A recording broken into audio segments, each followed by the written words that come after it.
ikiwa atachaguliwa kuwa mbunge wa Matuga. Karibu sana ndugu.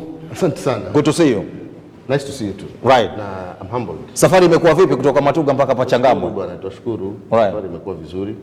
Na pia nafikiri nishukuru serikali kuu kwa yale mabadiliko ambayo inaleta hapa. Umeona mabadiliko? Nimeona mabadiliko makubwa. Na unajua hayo mabadiliko yote yanachangia kwetu Kwale. So lazima pia sisi tujipange kiasi cha kwamba tunaweza kuteka advantage ya hii infrastructural development ambayo inafanyika jijini hapa na ambayo inafanyika upande ule wa kwetu Kwale, so that wananchi wetu wanaweza kufaidika. Right. Yes. Bila shaka. But otherwise karibu sana. This is Boss TV. Asante. Right. Nimefurahi sana kunihost hapa kwa Boss TV. And kwanza ni wa congratulate kwa kazi nzuri ambayo mnafanya kwa Boss TV. Na kutupatia opportunity. Unajua sasa ni platform ambayo tunaweza kuonekana Kenya nzima na pengine dunia nzima. Very true. Right. Tukizungumzia kuhusu masuala ya uongozi. Hususan tukifocus constituency ya Matuga ambayo nataka kuiwakilisha. Very true. 2022. Bila shaka. Mmoja kuanzia leo. Yes. Nafikiri utakapokuwa unarudi in capacity kama mbunge. Mwenyezi Mungu akipenda. Bila shaka. Yes. Tukianza hapa maana umezungumzia swala la uongozi. Umekuwepo kwenye game kwa muda kadha kwa sasa, pengine kwa ile faida ya ule mtazamaji, pengine wana Matuga huenda wanakujua, lakini wa hapa Changamwe, Jomvu na maeneo mengine hawakufahamu. Asante. Who exactly is Bwana Ramadhan? Mimi naitwa Ramadhan Masudi Bungale kwanza, jina langu. Bungale. Ramadhan Masudi Bungale. Kwa hivyo Bungale ndio touchline. Na mimi natokea eneo la Mwaluvamba, Matuga constituency. Kongani ward. Huko ndo mimi natokea. Mimi ni kwa sasa nafanya kazi kama waziri wa masuala ya jamii na ukuzaji wa talanta katika gatuzi la Kwale. Mimi nilisomea Teresani Primary School. Shule yenye iko kijijini. Nikaenda secondary school Darulum Secondary School. Na essentially ilikuwa niende Shimolatewa. But nikaenda shule ya kibinafsi ambayo ya ufadhili. Na I'm saying that kwa sababu kuna kitu nataka kuzungumza hapo kuhusu masuala ya elimu. Bila shaka. Na fikra yangu katika masuala ya uongozi. Na nikaenda University of Nairobi nikasoma bachelor's degree education. Mimi ni mwalimu by profession. Bila shaka. Alafu nikasoma masters ya business administration. Nikafanya kazi kama mwalimu kwa miaka kama 2-3. Nikaacha walimu nikaingia masuala ya CDF wakati huo sasa grassroots financing ilikuwa inaanza wakati CDF inaanza kabisa. Niliajiriwa kama manager wa CDF wa constituency ya Kisauni. Then nikakuwa transferred kwenda Msambweni kama CDF manager. Wakati huo Msambweni was the larger Msambweni, was Lungalunga ni Msambweni combined. Kama CDF manager pale. Within that period nikakuwa promoted kama regional coordinator wa CDF katika Coast region. Nikawa na manage sasa CDF zote katika region ya Pwani. Then ugatuzi ulipoingia, because mimi I was a believer of grassroots development, nikaenda county government kama chief officer kwa miaka 5, the first period ya Mweshimiwa Mvuria. Alafu second period nikakuwa promoted kama waziri hii period hii. Na inshallah period hii nyingine sasa nitakuwa na serve kama mbunge wa Matuga. Kwa hivyo nimekuwa katika uongozi wa mashinani kuanzia mwaka wa 2007 mpaka kufikia sasa. So kwa swala lazima la uongozi ni kwamba umebobea pale? Sijabobea, lakini na ujuzi wa kutosha kuwa mbunge wa Matuga. Nafikiri nitabobea zaidi baada ya kuwa mbunge. Nitakuwa sasa nimejua facets zote. Kwa hivyo wasiwe na wasiwasi kwenye swala la uongozi hapa. Nafikiri pale it's sorted. Na vile ambavyo kuna discussions sasa za kwamba grassroots leadership ipewe watu ambao wana capacity. Then nafikiri I fit the bill. Capacity kwa kiwango chako ni degree unasema? Capacity kwa kiwango changu ni degree na zaidi, lakini kwa sasa degree. Are you in agreement kwa hiyo proposal? Hiyo proposal sisai kusema niko in agreement ama naipinga, lakini when it comes itakuwa na qualify. Yes. So umejitetea mapema. When the proposal comes nitakuwa na qualify. Yes.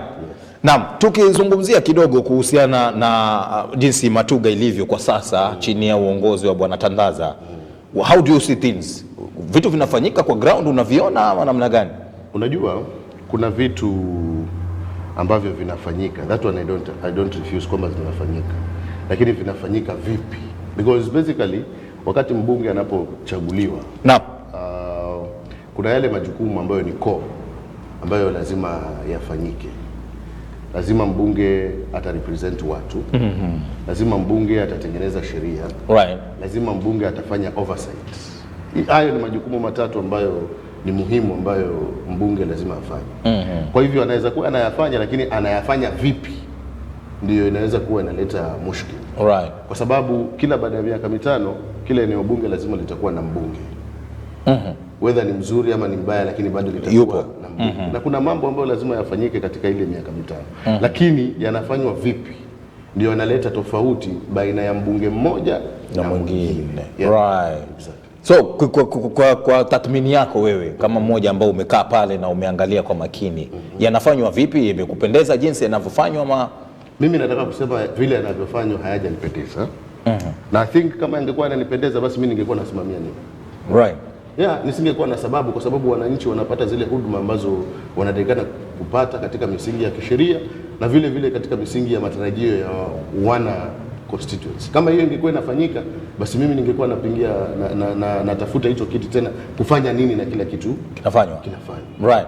So it means kwamba kuna gaps, ndio maana tunajitosa pale kuweza kusaidia katika kufill zile gaps ambazo zinaweza kuexist pale. The biggest gap, manake gaps ni nyingi, hatuwezi zungumzia zote. Which one is the biggest pale Matuga?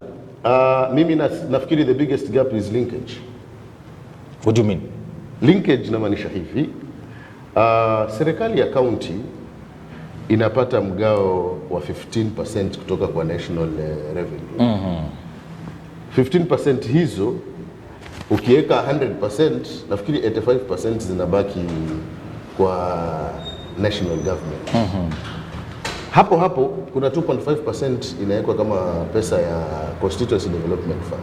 So ukichanganya 15% na 2.5% unapata uko na 17.5% ambazo zinakuja mashinani. Kule Nairobi kuna baki na 83.5% ama 82.5%.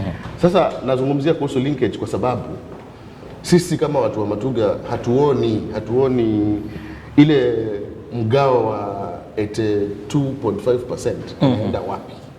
Kwa sababu ni ule mgao ule ndio ambao sisi tutakuwa unatusaidia kutengeneza barabara zetu katika constituency yetu, which is the biggest problem as it is, because Matuga constituency inajivunia kama ni lami ni ile ya mkoloni, ile ambayo inatoka checkpoint hapa kwenda mpaka pale Tiwi na kwenda mpaka Kwale. That is the only lami ambayo inajivunia Matuga since time ya mkoloni. Kuanzia hapo hakuna mbunge mwenye ameingia akaja akatengeneza barabara za lami kule. Na unajua sasa hiyo linkage ndio ambayo nasema it's the biggest gap that is missing. Kwamba national government kuna vitu vingi sana ambavyo vinatakikana wewe tukikutuma kama mbunge kule uende ukavichukue utuletee, but watu wakichaguliwa wana concentrate tu na ile pesa ya CDF yenye wameekewa. Tena wana concentrate kufanya vitu vya kawaida. Because now we are in the 21st century. Vitu za kawaida ni kama gani hiyo inafanya? Kama classroom moja, kujenga choo. You see, no, such like things are very common. Kama mbunge unatakikana ukiingia uwe na thinking yenye iko tofauti zaidi. At least uangalie kwamba the basic things have been done, ama watu wamefanya vitu za kawaida kwa muda mrefu. Sasa wewe you bring another thinking, at least you create a niche. Watu wajue mbunge fulani alipoingia aliweza kufanya kitu fulani ambayo sio common. Sio mtu anajenga darasa. Sasa mimi nikiingia nijenge darasa tofauti ya yule mwenye yuko hapo na mimi itakuwa nini? So natakana nijenge darasa, lakini darasa that will show a difference between yule mwenye yuko na yule mwenye ameingia. Yes. Very true. Now, the fact kwamba you're a teacher by profession, I want to give you a very simple test. On a scale of 1 to 100, Mweshimiwa Tandaza tumpe ngapi? Sidhani kama anafikisha 10%. What do you mean? I mean exactly that. So the scale was very clear. Hiyo ni E. The scale was very clear. You're being unfair, mwalimu. I'm not being unfair. I'm just being sincere. Do you mean 1 mpaka 10? Unajua hizo ni kidogo sana. Si kidogo. You see, let me tell you one thing. Mimi, I'm a product of somebody who knows development vizuri by its colors and I would say practice. Mtu amechaguliwa na wananchi. Wananchi wakikuchagua wanataka wawe na wewe kila wakati. Na si ati kuwa na wewe kwamba unaenda maskani kwenda kukaa na wao, lakini they need to feel the presence of the member of parliament they elected. Right. And the presence here means that even the classroom that you want to go and build, it shouldn't be your idea. Because the law is very, very clear ya CDF kwamba after every 2 years utaenda ufanye public participation, so that wananchi waweze kukuambia kile kitu ambacho kinatakikana kufanyika. Unasikia? Wakati umeenda public participation, wewe umeenda, si ati umetuma, because they elected you and they want to tell you exactly what they want you to do. Then after that, hata kuinitiate projects unaenda kuinitiate na wao. Kufungua projects unaenda kufungua na wao, because that is a project that is not yours. It's theirs. It is theirs. And I remember when I was working in CDF, I wrote an article on CDF management myself, and I was saying that unajua the community as far as CDF is concerned is the alpha and omega. Yani it begins there and it ends there. Exactly. But if that one is missing, then even the percentage that you are talking about does not exist. Right. Because basically we expect that itashughulikiwa hiyo morning. You can just proceed.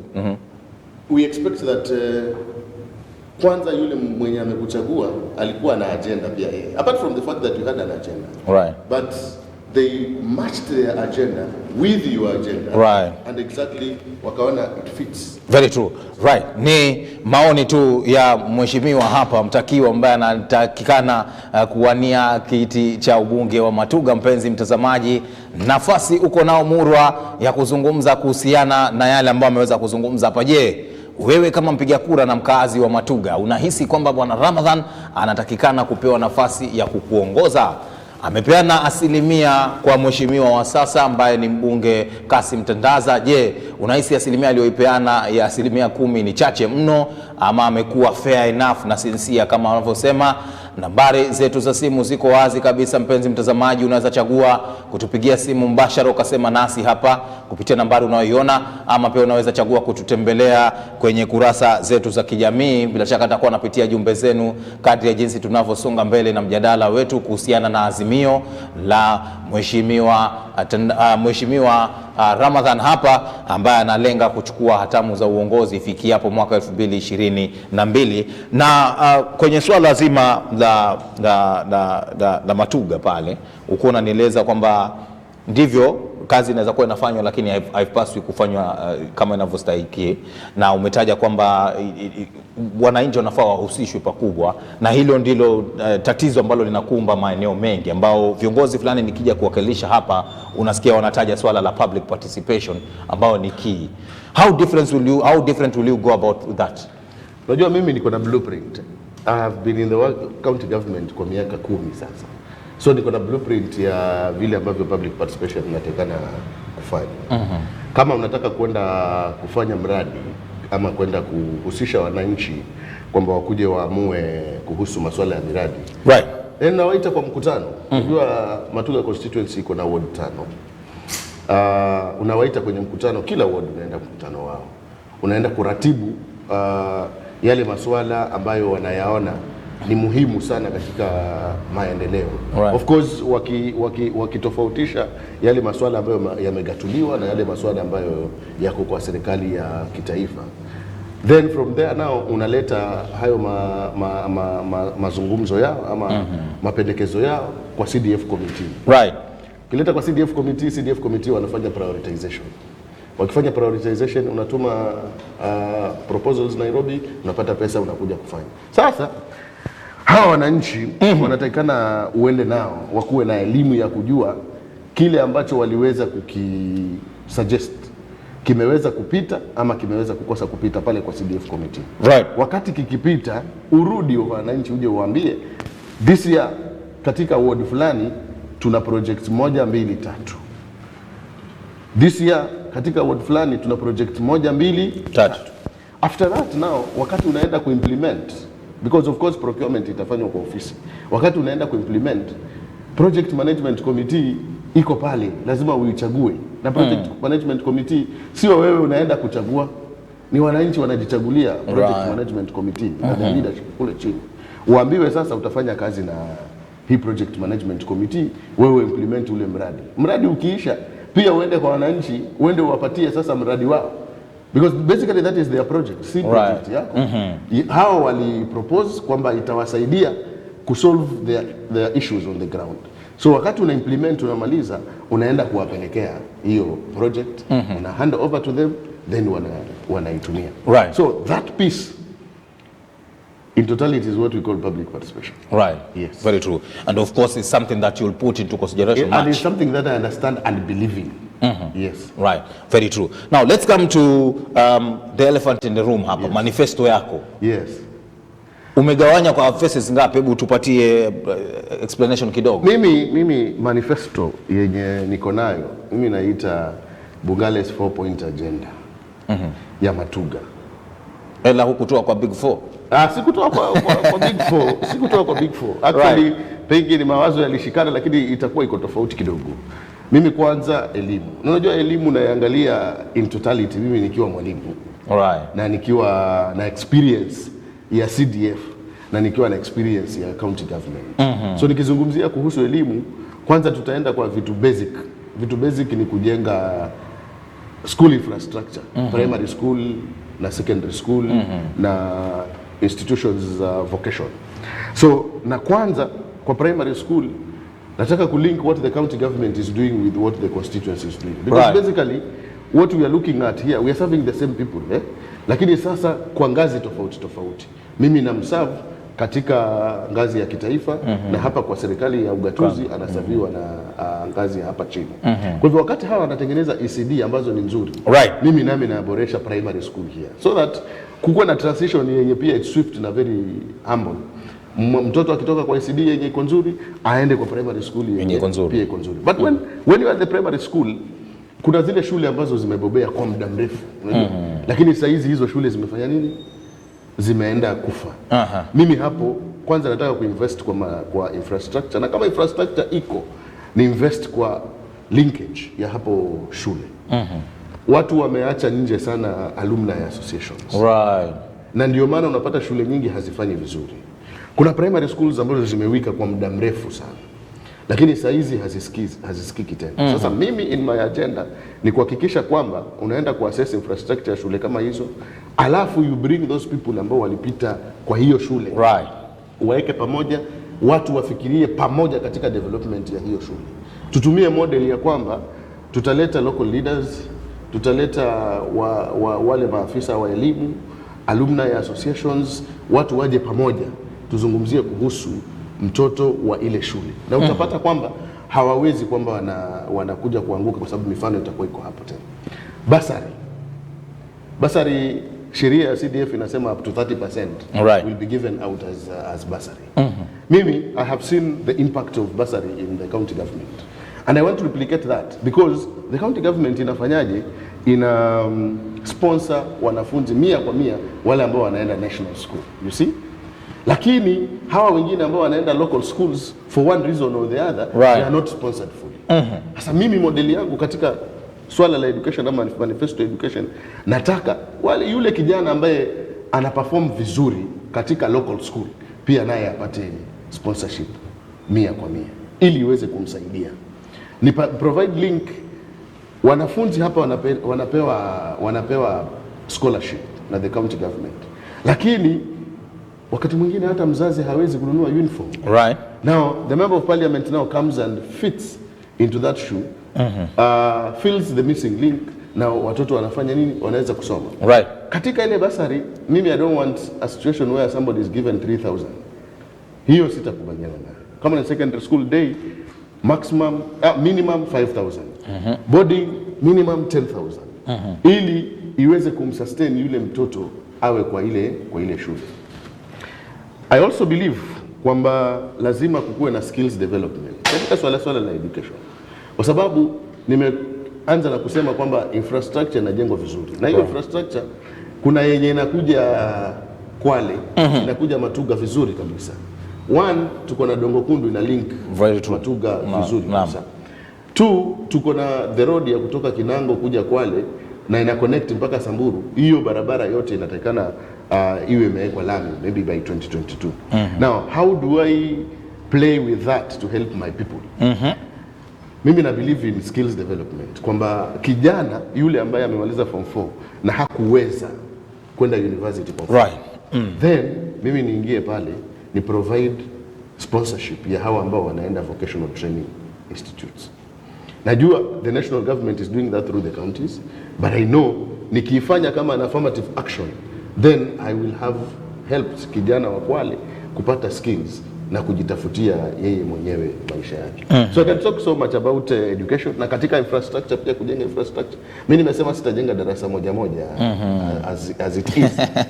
I want to hit a full primary school. I want to hit a full secondary school.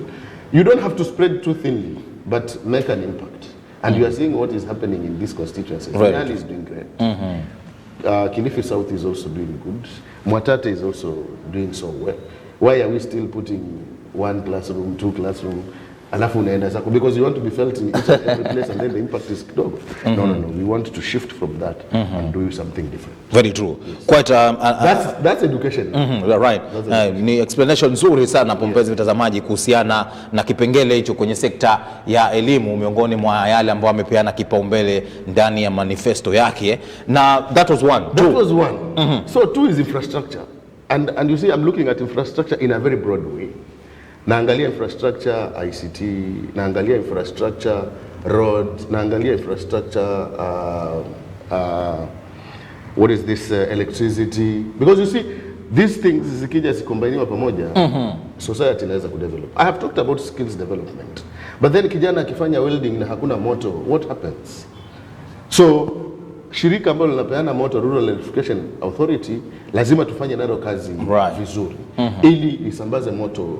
Matuga, most of it is rural, isambaze moto kwa rural areas ili vijana wale ambao watakuwa wamepata hizi skills wanaweza kuzitumia katika kufanya 1, 2, 3 things ambazo watafanya.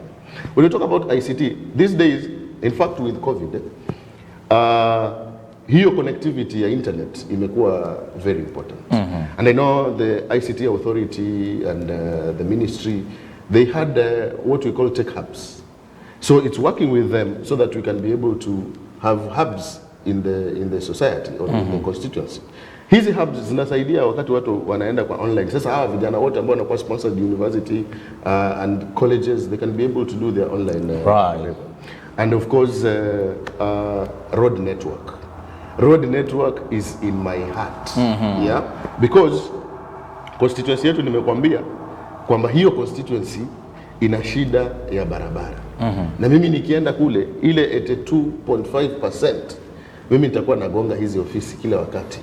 I become the first MP who has ever brought very good road network in the constituency, because most of us are farmers in the constituency, and for us to take our things, our goods to the market, we need good road network. The county government is doing so well as far as preparing markets and stuff like that, but now you see moving your good to the market. Hata viwanda vimejengwa, lakini sasa kuchukua zao lako kulipeleka kwa market inakuwa shida kwa sababu ya network. So network, that one, infrastructure development iko. Security is another thing that mimi naiangalia. Na naangalia security from the physical aspect but also from the social aspect. The physical aspect ni kwamba uhakikishe kwamba the place is lit, especially in urban areas. Kuna areas ambazo ziko urban kidogo ziwe zina mataa vizuri. Security in terms of working so well with the security network, because that is a national government function. So working so well with the national security network that is down there, but also not forgetting the village chairman ambao wako pale chini. In fact, mimi katika kutengeneza sheria nataka kuangalia pamoja na wanasheria vile tutaleta mswada ya kwamba village chairman nao wakuwe in the system. Wasikuwe tu wanangoja pesa za magogo, lakini village chairman wakuwe wanaweza kupata stipend kutoka kwa national government. Umetaja ni pesa za magogo. Wapate stipend from the national government, and that's where security begins. So mimi nilikuwa nafanya kazi nao vizuri kuhakikisha kwamba kuna usalama, because usalama utakapopatikana uta enhance haya maendeleo yote ambayo tutakuwa tunazungumzia. Very true. Then ya nne sasa, social and enterprise development. Social and enterprise development here inazungumzia kuhusu masuala ya youth, masuala ya talent, masuala ya nini, all those issues. Katika social development, mimi kuna kitu nimeanzisha, ongeza stock. Ongeza stock is something that I have been thinking about, and I'm thinking that because from where I come from, wamama, wazee, vijana wanafanya biashara ndogo ndogo. Yeah? Zile biashara ndogo ndogo ambazo wanazifanya, wengine zimetusomesha mpaka sisi tukafika hapa. Right. Biashara ya shilingi 1000 imesomesha mtu mpaka akafika university, ambayo inafanywa na mama, na hiyo biashara ya 1000 haijawahi kufa for the last 20 years. These are the businesses that I am thinking about. Right. Wakati nazungumzia kuhusu ongeza stock, ni kwamba nataka kwenda kwa yule mama ambaye yuko pale chini, yule kijana ambaye yuko pale chini, niwe naweza mpatia mtaji mdogo ambao utasustain ile biashara yake ambayo unaweza kwamba anaweza kuifanya. Nikizungumza kuhusu masuala ya vijana, I am simply going to do a lot of things. You know, one thing that so many people are struggling with ni kwamba they want to reinvent the wheel. There is no reason to reinvent the wheel. The national government provide a platform ya pesa na mtaji wa kwamba vijana waweze kusaidika, vijana na kina mama. Right. Uwezo fund, ngapi, youth enterprise development fund. Hizo zote ni funds, affirmative action funds nyingi ambazo zinakuja za wasanii na all those. Ni funds ambazo ziko kule kwa national government. Inahitaji tu hapa chini uje utengeneze structures ambazo zitasaidia hawa vijana ku access hizo funds. Right. The county government is also providing that. Kazi yako kama mbunge ni kulink vizuri tu. That's why I was telling you from the word go, what has been missing ni linkage. Linkage, yeah, right. Because already the platform is there. Even some of the laws are already there. What is missing now is the implementation and the framework under which these laws can be put into practice. No yule mtu pale chini aweze kutekeleza. I'm a believer of talent. Yeah, I'm a believer of talent. And talent here means the soft and hard. Yeah, football and of course co-act ma artists na vitu kama hivyo. Already mimi na azma ya kuhakikisha kwamba kila kijana ataweza kupata nafasi ya kutumia ujuzi wake, yeah, aweze kujisaidia. And of course, having been here for the last 5 years, mimi nalilia sana nikuwe kuna national level, nije nisaidie vijana waweze kuenda kwa national level. Because talent ipo, Matuga constituency so to speak ipo, lakini output ndio imekuwa ile roadmap ya framework ndio imekuwa ina so working with them together so that we make sure that they realize their potential to the fullest, both ball games, athletics, the soft skills, acting, filmmaking and all those, so that we are able to help the youth. Very true. In a 360-degree model. Very true. Quite some bit of an explanation there on the second part ya kile ambacho analenga kufanya hususan wakati ambapo atachaguliwa kuwa mbunge wa Matuga. Lakini kabla tujaweze kuingia kwa segment ile ni ya tatu, kuna jumbe hapa. Tunaenda nne. All right. Education, security, na social and enterprise. Tunaenda mwisho nne. Right, lakini kabla tujaenda huko, just let Mweshimiwa Ramadhan Bungale know that we are watching and totally agree with him. What we require for him is to stick with his words. We want him to fix the missing puzzles in Matuga, and we believe he has the capability. This is one gentleman anaitwa Andrew Nzai from Makongani ward hapa. Na amezungumzia swala la let him stick to his words. Exactly. Wajua viongozi wengi hususan wale ambao wanataka kuwania kiti hukuja na kuketi na kuzungumza kama unavyozungumza.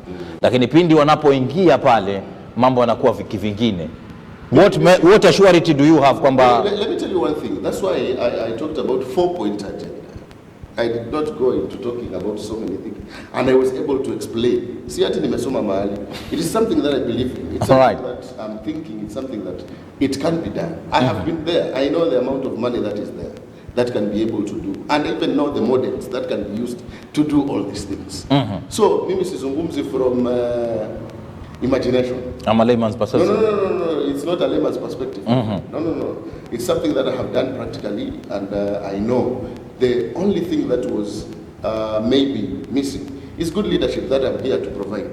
Exactly. So they should be sure the good leadership you're talking about in wewe. The good leadership that they have been missing is actually me. Yes. Right.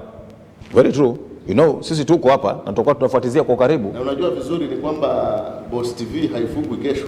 Bila shaka. Itakuwa. So next time nikija kama MP, nitakuwa sasa napeana report form. Yeah. Right. Wananchi nimewaambia hivi na nimeweza kufanya hivi, sasa tumefikia hapa. Bila shaka. Na tuone kama utapitisha hiyo 10 ulikuwa umepeana awali. Coming back to point yako ya mwisho kwenye agenda. Yes, nimekuambia agenda yangu ni education, to security, infrastructure development, social and enterprise development. Ushazimaliza. Right. Yes. Na pengine sasa tumesalia na that is on top of the other 3 ambazo hizo ni constitutional mandate. Hiyo ya representation, ya legislation na ya oversight. Right. Na katika kuzungumza kuhusu linkage hapo, na kuna swala ambalo huwa linajitokeza sana kuna kwaga na migogoro miongoni mwa wale viongozi wa kitaifa na viongozi wa county, hususan utapata pengine baadhi ya wabunge wafanyi kazi kwa karibu na gavana. How will you go about collaboration with other leaders? Unajua kile kitu ambacho ni muhimu kabisa watu wafanye ni justice to the mwananchi. That is very, very important. And justice to the mwananchi, you have to remove personal interest. True. Yeah. When one day you decide you want to become a leader, first do a self-evaluation and ask yourself whether you want to lead the community. Yeah. And if you do that, then now you get this answer we're talking about. If the interest of the mwananchi becomes first and your interest becomes second, then that should be your driver. Kwamba county government wewe uheshimu kwamba unajua ile county government iko na resources nyingi kukushinda. Na most of these things zenye mwananchi wako anataka kwanza zimegatuliwa. Right. When you're talking about a constituency having 100 million, apart from what is the national government, then you're having a very small amount of money in terms of budget. Right. Lakini ujue mwananchi wako atataka afya, ni wako yule mwananchi, hawezi sema ati ni wa county. Yule mwananchi ni wako, anataka afya. Afya imegatuliwa. So how do you go about it to make sure kwamba wananchi wako wanapata afya nzuri? Maji yamegatuliwa, unaona. Barabara zile za nyanjani zimegatuliwa, unaona. And so many other things. Agriculture imegatuliwa. Right. Yeah. So kazi yako wewe kama mbunge ni kuondoa personal interest. Na kuna vitu mbili, personal interest na siasa. When you remove this focus development, wakati wa siasa ukifika, watu wafanye siasa, then you will make sure kwamba umepatia watu wako maendeleo vizuri, alafu haya mambo mengine nao uyafanye at a time yenye itakuwa iko required. Right. Yes. Right. Very true. So we don't expect like Bwana Ramadhan akiingia pale kutakuwa na migogoro. In fact, what you expect from me ni kwamba nikiingia pale I forget about what took me there in terms of the vehicle I used. There will be any vehicle. And what I focus on is now the development that I want to give to the community. Right. Yes. Of course. Now with the 365 days ambazo zimesalia, saa hii pilika zimeanza na Waswahili wanasema kwamba safari ya kesho sijui upangwa leo. Ushapata gari vehicle lenye unazungumzia hapa? Sasa mimi ile siasa ambayo nimejifundisha ndugu yangu, nimejifundisha siasa hii ya kwenda kutafuta watu. Sio kutafuta chama. Kwanza uende utafute watu ambao wana believe in your agenda. Okay. Sawa. Ukiona wametosha, sasa ndio nenda waangalie katika hivi vyama vyote vyenye vina manifesto ni gani inaingiliana na yako. Because you see, wale ambao wako na vile vyama pia ni viongozi ambao walianza kama sisi, ama ni viongozi kama sisi. They have things that they believe in. We also have things that we believe in. So if you see a manifesto of a particular party links very well with what you think, then that is the party that you go. If there is none, then there is a provision in the law that you can go as an independent party to pursue your interests and to develop your agenda with the people. Right. Na unajua sasa kule kwetu Kwale utamu ni kitu kimoja kwamba sisi hatu believe in political parties. Sisi tuna believe in mtu wa kufanya kazi. Right. Political parties huku kwetu ziliisha nguvu sana. And you know that. Very true, right. I do understand that. Lakini sasa pengine mtu ata question like are you amtaki kujitokeza mapema kusema kwamba mtawania na hii chama, bado mnapima uzito? Si ati tunapima uzito, lakini tunajaribu kuangalia ajenda zetu na ile chama ambayo inashikana na hizo ajenda. Na wakati ukifika kwamba mtu ni aamue sasa, then we'll make a decision. But for now, this agenda has to be understood by the people we want to lead. Na hizo agenda wakati watakapozi understand, then they'll say this is our person. Now, if they say this is our person, regardless of which party you are going with, right, the most important thing ni kwamba wewe utakuwa unawarepresent vile ambavyo wanataka na watakupatia, and it has happened all over the country. Independent candidate kwanza Kwale hata yuko independent candidate. Right. Yes. Ni independent. Yeah. Safi kabisa. Lakini we know politics is quite a murky road to walk through. Yes. And although you've been there specific kwa line ile ya kufanya kazi na serikali karibu, you've not ventured into politics as such. This is my first time. Right. How prepared are you? Kule kwetu sisi ni Waislamu na mimi personally ni Muislamu, and sisi tunasema ukitia nia then everything else works. Right. So the first thing is, kwa sababu mimi sijipeleki pale, naenda pale kwa sababu niko na agenda. And of course, as you say, I have been in the corridors, not in the inside, in the corridors. And I know politics is challenging, and it has challenges. But then the other thing that is motivating me ni kwamba wale watu wameifanya hawa hii politics ni binadamu, na mimi nami pia ni binadamu. So everything that or anything that has ever been done by a human being, right, I should be able to do it. Very true. I should be able to do it. So I am ready for the challenges. And of course I know after the challenges are lessons. Very true. And of course a resilience building. So I'm getting out as a stronger person as I am, or than I am today. So I'm ready for the challenges. Yes. Any fear so far? No, not any. Like ile kusema kwamba chama itanichezea sijui kwa nomination. Let me tell you one thing. Kwamba chama itakuchezea kwa nomination inakuja baada ya kuwa wewe mwenyewe pia umejichezea katika selection. Right. Yeah?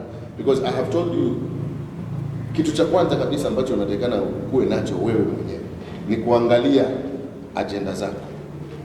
Na I have even gone ahead to say that ukiona kabisa katika agenda zako hakuna party yenye inakufit, why do you even start saying kwamba unataka unajipeleka mahali uchezewe? Yeah. Right. Yeah, go it alone. The law provides that, and the people understand that the law provides that. Then you'll be able to become their leader. Very true. Without a party. Yeah. Right. Last but not least, when you walk around Matuga, ukipita pale katika mitaa ya Matuga pale, how is the reception? Being the fact that kwamba sasa umekuepo na imesalia kama mwaka mmoja hivi, unaona reception iko vizuri? Do they trust you, believe in you? Let me tell you one thing. You see, politics is fun. You don't judge your popularity by what people tell you on the roads. that is a very bad way of looking at things. But what I can tell you is that today, if they will line up those people who want to vie for the position of an MP in Matuga constituency, my name will feature. Right. Yes. You'll be featured there. Exactly. My name will just feature. And in each and every every 5 people's meeting, my name will feature.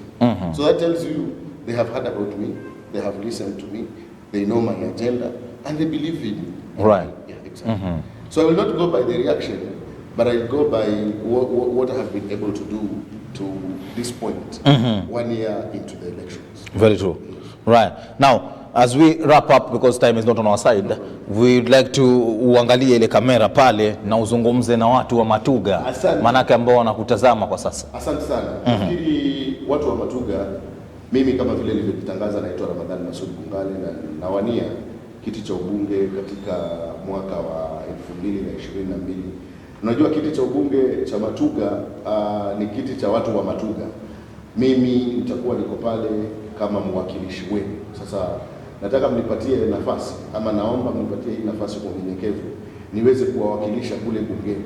Na kile kikubwa kile ambacho nataka mniamini nacho ni kwamba kule kwa bunge la kitaifa kuna mambo makubwa sana ambayo yanatakikana yafikie mwananchi, lakini ni wakati utakapochagua kiongozi mzuri ndio yale matunda ya kule utaweza kuyapata. Yule kiongozi mzuri ambaye mmekuwa mkitafuta Matuga kwa miaka yote from independence, basi ni Ramadhan Bungale, na mimi nawaombeni sana tuweze kushirikiana katika utafutaji wa hiki kiti na tuweze kufanya maendeleo. Mimi kama Ramadhan Bungale nimesema nipewe miaka 5 tu peke yake, alafu miaka 5 mingine nyinyi wananchi muamue kama na fit the bill ama si fit. Na mimi niko tayari kama si fit the bill, wananchi waweze kunipumzisha, mwingine achukue, lakini mimi nina imani kwa sababu ya yale ambayo yako moyoni mwangu na kwa sababu ya yale ambayo nayajua katika masuala ya uongozi, basi nitakuwa naweza kuwakilisha vyema na tutaweza kuenda namna hiyo mpaka miaka ile ambayo watu wa Matuga watakuwa wamesema sisi maendeleo yametutosha, Ramadhani wewe ingia kwa kazi. Asante sana. Right.